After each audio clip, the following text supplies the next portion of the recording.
You're standing in a field. You have a gun. The sky has done nothing to you. This is nonetheless where we begin. You point the gun straight up.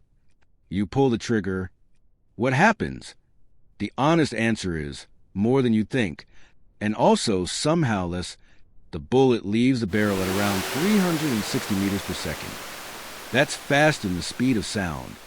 For one glorious moment, your bullet is supersonic and pointed directly at space.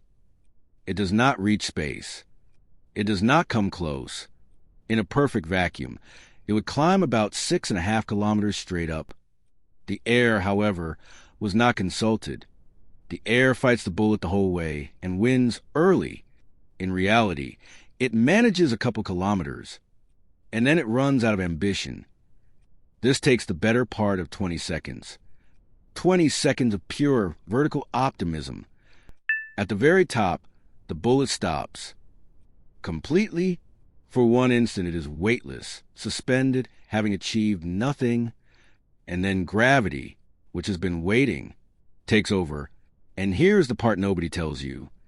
On the way up, the bullet was spinning, stable, nose first, exactly as it was designed to be. At the top, it loses all that. It tumbles, and it comes back down sideways and over end. It is no longer a bullet, so much as a small, falling piece of confused metal. A falling object does not speed up forever. Air resistance caps it. That ceiling is called terminal velocity. And for our tumbling bullet, it's around 60 to 90 meters per second, which sounds fast.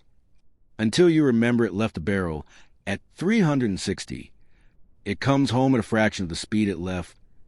Now, this is not a thought experiment. In the 1920s, a U.S. Army officer named Julian Hatcher decided to find out for real. His team fired round after round, straight up over water, and then tried very hard to get hit by the bullets coming back down, which is one way to spend a government budget. Out of thousands of rounds, barely any were ever seen landing back where they stood. The few that did came down slow and tumbling. By his account, one struck their wooden platform and did essentially nothing. His conclusion was that a bullet fired perfectly straight up, falling back down, will mostly just startle you. Hatcher had proven that the sky was, technically, survivable, but here is the part that actually matters.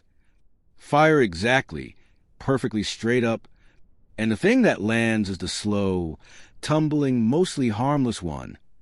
Probably survivable. It might break the skin. It will ruin your afternoon. But almost nobody fires perfectly straight up. A few degrees off vertical. Just a few, and everything changes. An angled bullet never tumbles. It keeps its spin. It keeps its nose forward. It follows a long, graceful arc, and it holds on to far more of its speed.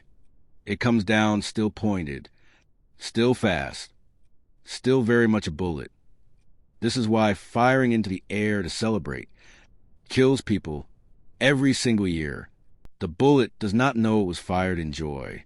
It just knows physics. And physics does not celebrate, which raises the obvious follow-up. Could you ever shoot a bullet clean off the planet? No.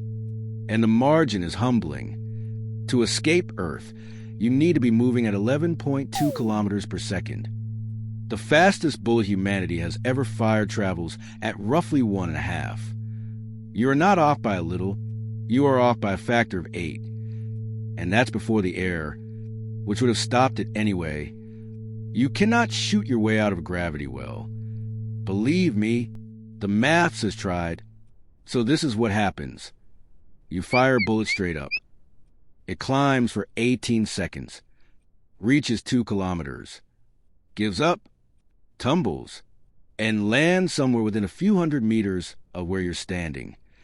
Possibly on you. Gravity isn't vengeful.